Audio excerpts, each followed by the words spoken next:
Hello, ഇന്ന് ഞാൻ 3 ചേരുവ കൊണ്ട് ഒരു ബിസ്ക്കറ്റ് ഉണ്ടാക്കാൻ പോവുകയാണേ. അതായത് ഞാനതാ ഒരു പാത്രം മൈദ എടുത്തിട്ടുണ്ട്, ഒരു കപ്പ് മൈദ. ആ സ്റ്റീൽ പാത്രത്തിന് ചെറിയൊരു കപ്പ് മൈദ. ഇതിന് നമുക്ക് ആ അളവിൽ തന്നെ വേണം പഞ്ചസാര. മധുരം കുറച്ച് മതിയുള്ളത് കൊണ്ട് ഞാനൊരു കപ്പ് പഞ്ചസാര എടുക്കാൻ പോവുക. പാത്രത്തിന് ഒരു 3/4 കപ്പ് പഞ്ചസാര എടുക്കാൻ പോവുകയാണ്. ഇത് അളന്നിട്ടാൽ മറ്റേ നമ്മൾ ഒരു കപ്പ് മൈദ എടുത്തിട്ടുണ്ട്. ഒരു കപ്പല്ല, ആ ഒരു ബൗള്, ചെറിയൊരു സ്റ്റീൽ ബൗളാണ് ഇത്. നമുക്കൊരു 10-30 ബിസ്ക്കറ്റ് ഉണ്ടാക്കാനുള്ള സാധനം ഉണ്ടാവും. ഇത്രയും പഞ്ചസാരയും ഞാൻ എടുക്കുന്നുള്ളൂ. ഈ പഞ്ചസാരയുടെ ആവശ്യമുള്ളൂ എന്ന് വെച്ചാൽ അതിന് മിതമായ മധുരം കാണും, അല്ലെങ്കിൽ ഓവർ മധുരമായിരിക്കും. ഉണ്ടല്ലേ, ഇത് ഞാനൊന്ന് പൊടിക്കാൻ വേണ്ടിയിട്ട് മിക്സിയുടെ ജാറിലിടാൻ പോവുകയാണ്. ഇനി നമുക്ക് വേണ്ടത് എന്താണെന്ന് വെച്ച് കഴിഞ്ഞാൽ അത് ഡാൽഡയാണ്. പുതിയ ഡാൽഡ ആയിരിക്കണം, ഡാൽഡ പഴകിയതായിരിക്കരുത്. ഞാൻ പുതിയ ഡാൽഡ തന്നെ നോക്കി വാങ്ങിക്കൊണ്ട് വന്നതാണ്. അപ്പം ഈ ആവശ്യത്തിനായിട്ട് തന്നെ വാങ്ങിക്കൊണ്ട് വന്നതാണ്, പുതിയ ഡാൽഡയാണ്. അപ്പം നമുക്ക് ആ ഡാൽഡയുടെ അളവ് ഞാൻ കാണിച്ചു തരാം. ഇതിന് ഒപ്പം തന്നെയാണ് നമ്മൾ പൊടി എത്ര എടുത്തോ അത്രയും തന്നെയാണ് അതിന് ഡാൽഡ വേണ്ടത്. അതുകൊണ്ട് ഞാൻ എടുക്കുന്ന ഡാൽഡ ഞാൻ കാണിച്ചു തരാം. ഈ ഡാൽഡ കൊണ്ട് മാത്രമാണ് ഈ പൊടി കുഴയ്ക്കുന്നത്. അല്ലാതെ ഉണ്ടോ, ഇതിപ്പോൾ ഇതിന് അളവ് നമ്മൾ വടിച്ചാണ് പൊടി എടുത്തിരിക്കുന്നത്. അതുകൊണ്ട് വടിച്ച് അളവ് കണക്കാക്കിയാണ് ഞാൻ ആ ഡാൽഡ എടുത്തിരിക്കുന്നത്. അത് ഇത്രയും വേണ്ട കറക്റ്റ് ആവും. ഇതിങ്ങനെ പൊങ്ങി നിൽക്കുന്നതുകൊണ്ടാണ് നമുക്കത് അങ്ങനെ തോന്നിക്കാത്തത്.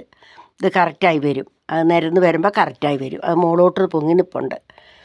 ഇതുകൊണ്ട് മാത്രമാണ് നമ്മളിത് കുഴയ്ക്കുന്നത്. അല്ലാതെ ഇതിനകത്ത് നമ്മൾ വെള്ളമോ പാലോ ഒന്നും തന്നെ ചേർക്കുന്നില്ല. ഈ 3 ചേരുവ കൊണ്ടാണ് നമ്മൾ ഈ ബിസ്ക്കറ്റ് ഉണ്ടാക്കുന്നത്. വളരെ ടേസ്റ്റിയാണ് കേട്ടോ.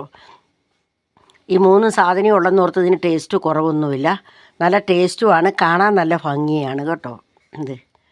നമുക്കിത് ബേക്ക് ചെയ്തെടുക്കുക കേട്ടോ ചെയ്യുന്നത്, പൊരിച്ചൊന്നും എടുക്കുകയല്ല ചെയ്യുന്നത്. അതുകൊണ്ട് നമുക്ക് കേടൊന്നുമില്ല. ഈ ഒരു ഓയിലും വേറെ ഒന്നും നമ്മൾ ചേർക്കുന്നില്ല. ഈ ഡാൽഡയ്ക്കകത്ത് ഉണ്ടാക്കുന്നതെന്ന് മാത്രമേ ഉള്ളൂ കേട്ടോ.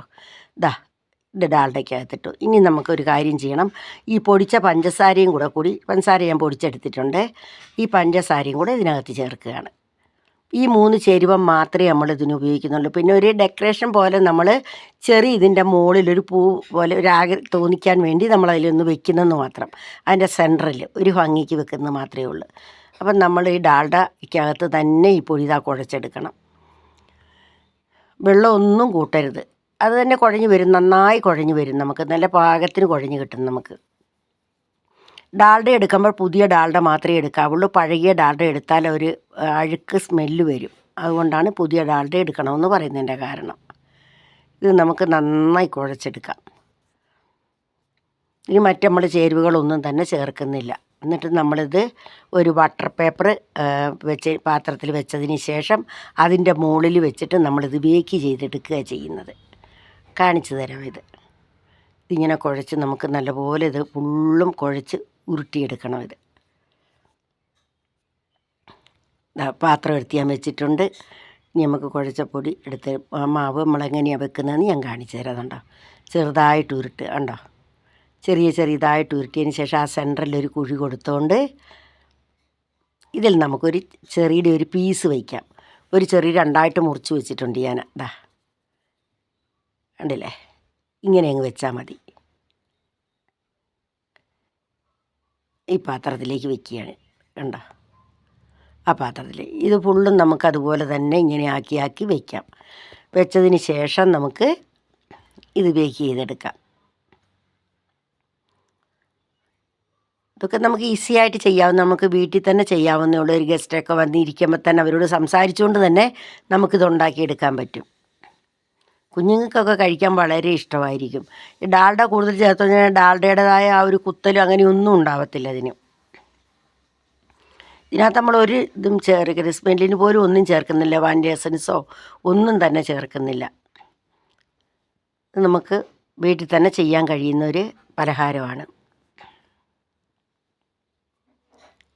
ഇങ്ങനെ ഉരുട്ടി നമുക്കിത് ഫുള്ളും ഇങ്ങനെ തന്നെ ചെയ്ത് വയ്ക്കാം. നമുക്ക് സബ്സ്ക്രൈബ് ചെയ്യാത്തവരുണ്ടെങ്കിൽ എനിക്ക് സബ്സ്ക്രൈബ് ചെയ്യണം, എനിക്ക് ലൈക്ക് ചെയ്യണം, ഷെയർ ചെയ്യണം, എൻ്റെ ഈ ചെറിയ ചാനൽ വിജയിപ്പിക്കണം. ഇങ്ങനെ ഓരോരോ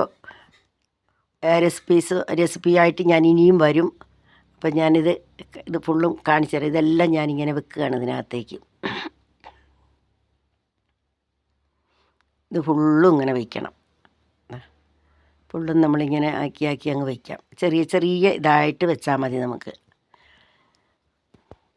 വലിയ തട്ടുണ്ടെങ്കിൽ തട്ടിൽ വയ്ക്കാം നമുക്ക്. പിന്നെ അല്ലാതെ ഈ മറ്റേ ഡിഷ് ഒന്ന് വലിയ ഡിഷ് ഉള്ളതുണ്ടെങ്കിൽ ചതുരത്തിലുണ്ടെങ്കിൽ ഡിഷിനകത്ത് വയ്ക്കാം. പക്ഷേ അന്നേരം എല്ലാം നമ്മൾ ഏത് പാത്രത്തിൽ വയ്ക്കണോ ആ പാത്രം നമ്മൾ ബേക്ക് ചെയ്യാൻ ഉദ്ദേശിക്കുന്ന പാത്രത്തിൽ കൊള്ളുന്ന പാത്രം ആയിരിക്കണമെന്ന് മാത്രം.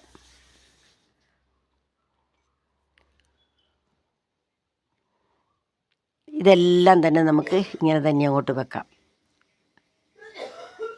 ആ ഓയിൽ പേപ്പറിൽ തന്നെ ഇങ്ങനെ വെച്ച് ഇത് അടി കരിയൊന്നും ചെയ്യത്തില്ല. നല്ല സ്ക്രിപ്പി ആയിട്ട് കിട്ടുകയും ചെയ്യും നമുക്ക്.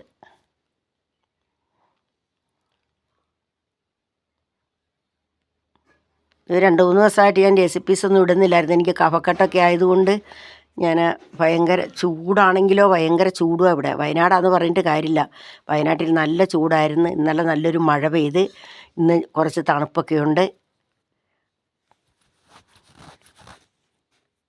അതുകൊണ്ട് ഇന്ന് പിന്നെ പതുക്കെ തുടങ്ങിയതാണ്. കഫക്കെട്ടൊക്കെ കുറഞ്ഞ്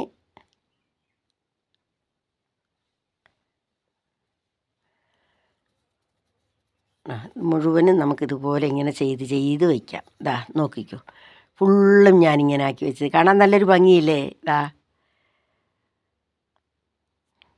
ഇത് നമുക്കിനി ഇതാ ഈ പാത്രത്തിൽ വെച്ച് നമുക്കിത് ബേക്ക് ചെയ്യാം. ഇതാ ആ പാത്രത്തിലേക്ക് വയ്ക്കാം. ഇത് ഞാൻ ഇത് പ്രീ ഹീറ്റ് ചെയ്യാൻ വെച്ചിരിക്കുന്നതായിരുന്നു പാത്രം.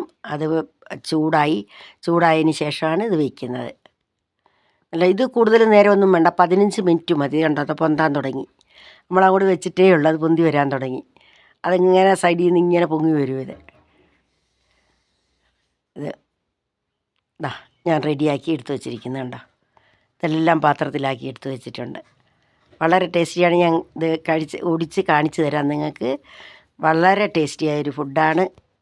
നിങ്ങളെല്ലാവരും എനിക്ക് സബ്സ്ക്രൈബ് ചെയ്യണം, ലൈക്ക് ചെയ്യണം. ഇതാ ഉണ്ടോ, നല്ല സ്ക്രിപ്പിയാണ്. ഞാൻ തിന്ന് നോക്കുകയാണ്. പാകത്തിനേ മധുരമുള്ളൂ, ഒരുപാട് മധുരമില്ല. അതുകൊണ്ട് എല്ലാവർക്കും ഇഷ്ടപ്പെടും. എല്ലാവരും ചെയ്ത് നോക്കണം. എനിക്ക് സബ്സ്ക്രൈബ് ചെയ്യണം, ലൈക്ക് ചെയ്യണം, ഷെയർ ചെയ്യണം. അങ്ങനെ ഞാൻ ഇനിയും അടുത്ത ഓരോരോ റെസിപ്പീസും ഒക്കെ ആയിട്ട് വരുന്നതായിരിക്കും. നിങ്ങളെല്ലാവരും എന്നോട് സഹകരിക്കണം. പിന്നെ നാളെ മറ്റൊരു റെസിപ്പിയായിട്ട് നമുക്ക് കാണാം. കണ്ടോ, നല്ല ഭംഗിയില്ലേ കാണാനിത്. ഇരിക്കുന്നത് കാണാൻ നല്ലൊരു ഭംഗിയുണ്ട്. നന്ദിയുണ്ട്. നമസ്കാരം. നാളെ കാണാം.